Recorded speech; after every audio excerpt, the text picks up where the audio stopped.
16 வசனம், நீர் உமது கையை திறந்து சகல பிராணிகளின் வாஞ்சையும் திருப்தியாக்குகிறீர். அருமையான வசனம். அப்பா அப்பா என்ன செய்யறாரு? கையை விரித்து, திறந்து என்பதை விட கையை விரித்து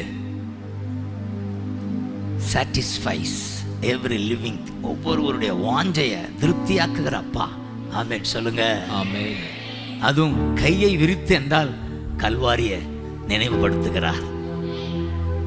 குமாரனை கையை விரிக்க வச்சு சிலுவையில ரத்தம் சிந்தி எல்லாம் செய்து முடித்தேன். பாவத்து மேல ஜெயம், நோயின் மேல வெற்றி, பிசாசின் மேல ஜெயம், பாதாளத்து மேல வெற்றி, சாபம் வெற்றி சிறந்து அப்பா நம்முடைய வாஞ்சையை திருப்தி ஆக்குகிறார்.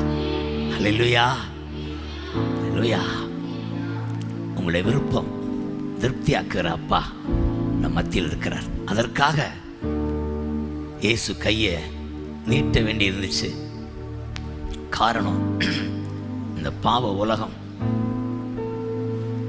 பொல்லாத உலகம், பிசாசு ஆட்சி செய்கிற இந்த உலகத்தை ஜெயிக்க மனிதன் அவர் ஜெயிச்சு, அவருக்கு பிரச்சனை இல்லை, நாம் ஜெயிக்கணும்னா நம்முடைய பாவம் கழுவப்படுவது அவசியமா இருந்ததுனால பாவத்தை மேற்கொண்டாதான் பிசாசை மேற்கொள்ளலாம். ஆமென் சொல்லுங்க.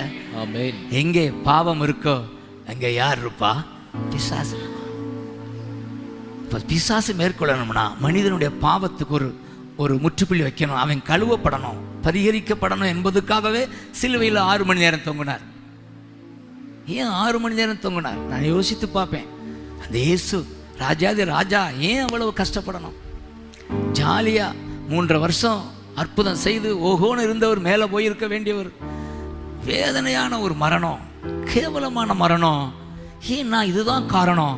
பாவத்தை வேற வழி இல்லை, பாவத்தை கழுவ, பரிகரிக்க, மனிதனை பரலோகம் கொண்டு போக, பாதாளத்தை ஜெயிக்க வேறு வழி இல்லை. இதுதான் வழி, இதுதான் வழி, இதுதான் வழி. அதனாலதான் அவ்வளோ வேதனையை தாங்குறார். இந்த அன்பை நினைச்சு நாங்கள் அப்பா உமக்கு நன்றி அப்பான்னு சொல்லுங்க. அல்லேலூயா.